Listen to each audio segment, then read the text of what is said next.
Welcome to Spiritual Psychology. My name's Renee McKenna, and I bring my 30-plus years as a recovering addict and ex-crazy person turned therapist and shamanic healer to bring you snackable teachings on spirituality, psychology, and all things personal growth. And today I want to talk about the principles of honesty, open-mindedness, and willingness. And although most of us don't like to think of ourselves as closed-minded, dishonest, or resistant, it's my experience that those qualities exist in all of us. And confronting them, rooting them out, and cultivating these more nourishing, but also more challenging principles of truth or honesty, the enthusiasm, or at least the compliance, to put effort into things, even if we don't know or understand what the outcome will be, which is willingness, and being clear, accessible, or receptive, which is the essence of open-mindedness. I was first introduced to these principles through 12-step recovery at a time when I was really looking for radical change in my life. Well, I don't know if it was looking for it, but it was certainly necessary. In fact, I was told that what I needed to do was simple. I needed to change everything.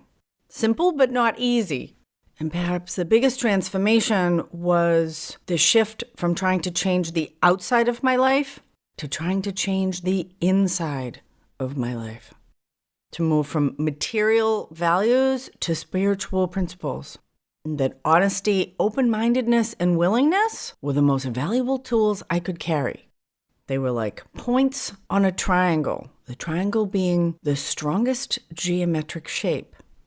That I had been trying for years to find the right job, lose the right amount of weight, get the right relationship. And if I had the outside all set up, then the inside would be okay, right? It didn't work that way.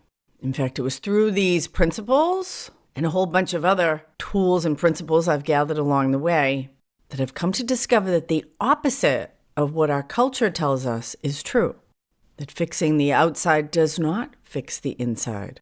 That driving a fancy car, having a title after my name, or drinking the right kind of wine or beer does not make me happy. For me, it got me drunk, crashed the car, and into bankruptcy court. I'm kind of an extreme person, and for me it was through actually losing those things more than once that I've come to realize that life is an experience, or rather a long and hopefully very interesting and engaging series of experiences, and that the cash and prizes are elusive and impermanent, and the finish line is death. And I'm not in a hurry to win that race. That deeply living each experience, learning the lessons it brings, making progress on that path to be the best version of myself I can be, that's the path to the joy and the fulfillment that most of us really seek. I don't believe in mistakes. Because although I've had many of what I used to call mistakes, each of them has led me to the next place in my life. And where I sit now, I wouldn't trade any of it.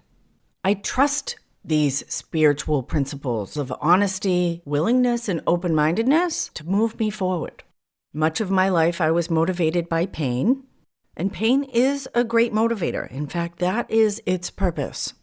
Suffering will push us like nothing else will to move, to grow, and to change. And life is movement. Everything is in motion, from the electrons, protons, and neutrons in an atom, to the metabolism in our cells, moons and planets, orbiting stars, and the whole cosmos in some intelligent design of infinitely complex interactive movement that is way beyond our capacity to understand. But we're supposed to be moving. In fact, resistance is one of the major sources of pain in our life.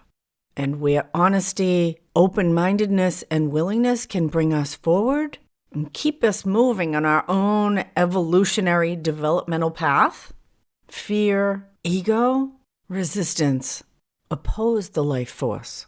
And that friction keeps us stuck and is a major source of our suffering. And we all have these things.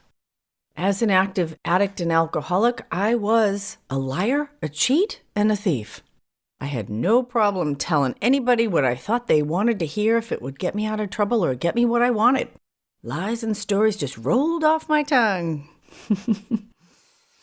I cheated on many boyfriends and slept with more than one guy who was married to somebody else. And at the end of my addiction, stealing had become a way of life. And for a long time, I thought I was getting away with something, that the rules didn't apply to me. And I still have a fairly ambivalent relationship with human rules, although I understand the need for law and structure. There's a deeper set of principles, these spiritual principles, and there's no way to get around those. That my dishonesty pointed to the fact that I didn't trust that who I was good enough. That my own deepest truth was somehow tied to the highest good for myself and everyone involved. Inconvenient as it might be sometimes. That my needs, desires, and dreams are attached to my true self. And that my work here as a human is to be me, the most authentic me I can be. Certainly wasn't the message growing up in my house, but there wasn't a lot of wisdom in that place from people who had also been taught that who they really were was not good enough. And that coming up with the right answer or what other people expected was the best we could hope for.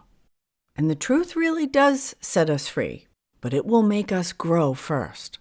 And over and over and over, I have come to the truth and been willing to accept it within myself and speak it to others and then come to act on it, because living how I thought I should be, according to my family, my peers, my religion, my belief structure, brought me to such a point of misery that I had no choice. And over and over and over, when I have come to be with the truth, it has changed my life in unimaginably creative and positive ways.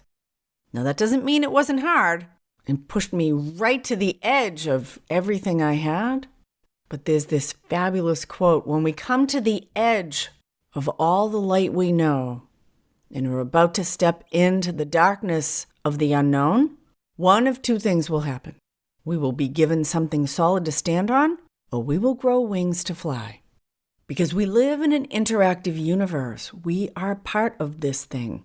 And the larger consciousness system wants us to participate fully and authentically. Because the larger system benefits when we are operating at full capacity, happy, fulfilled, and free. So the honesty part generally comes first. And because our feelings are connected with our true self, it is often our feelings that let us know what is really true. More than once, I've been in a relationship with a really nice guy and was desperately unhappy. And I hated myself for being unhappy because I thought I should be happy. What was wrong with me? This is a perfectly good relationship. So inconvenient, excruciating, disappointing. And yet, when I eventually left or was forced out, I generally see that I had learned everything I could learn and that moving into a new place was actually better for everybody involved. Now, frequently, being honest is about looking at what's not working, but the truth has also called me to stretch myself, pushed me to go to graduate school after cleaning houses for a decade. The universe is constantly growing and emerging, creating brand new things. Most people are aware of global warming, and it's interesting to notice that the Earth is a living entity, that there have been many extreme climate experiences on the Earth, ice ages, temperate times, and over, nature has created new species that have adapted and evolved out of these extremes. I'm not going to get into political discussion about global warming. But we do not have the capacity to kill the life force. And those creative, emergent properties of growth, expansion, and evolution are available to us as individuals in all areas of our life. And the more we align ourselves with and participate with the life force, the smoother and more enjoyable our life experience will be. But we need to be open-minded to this infinitely creative, generative force. Because true creativity is about something emerging which has not existed before. So we can't actually know where we're going because it hasn't been created yet. one of my early spiritual advisors, said, "I think God takes it one day at a time." I loved that idea. And being open-minded requires us to go into the unknown, to step out of the light of what's familiar, but the light comes with us as we step. It's like carrying a flashlight, and we don't have to go alone. Letting go of my fears, past experience I'm projecting into the future. Maybe something completely new will happen. In fact, it usually does. And open-mindedness is really challenging, emotionally, spiritually, relationally, intellectually. The ego likes to think it knows everything. There's some safety in that, but that is also that place of stuckness. Like Jesus said, we should be like little children, curious, receptive, enthusiastically approaching all things as if they are new. And this requires willingness. And we do have free will as humans in where we put our energy, our intentions, and our actions. And again, aligning my will with the life force is the fast track, really, for all things good.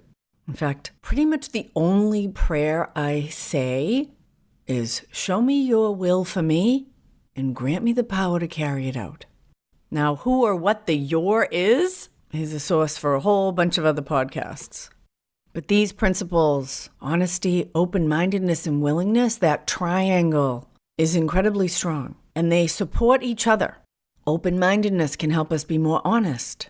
Experiencing the positive feedback loop that honesty creates can make us more willing, empowering us to propel ourselves forward with these three really reliable sources of guidance, inspiration, information, and power. So I encourage you to consider your feelings. Where are they pointing to truth that wants to pull you forward? Seek out your own resistance, and where you can grow in open-mindedness, release judgment, preconceived ideas, and align your own will with universal will, which I promise you has only your highest good in mind. Thank you so much for listening. If you want to find out how spiritual psychology might benefit you in your life, shoot me an email, info@reneemckenna.com. I can also tell you more about my mentorship program. Would love it if you'd leave a good review on iTunes. And you can get a free download of the first chapters of my book, Allies and Demons, Working with Spirit for Power and Healing. There's a link in the show notes.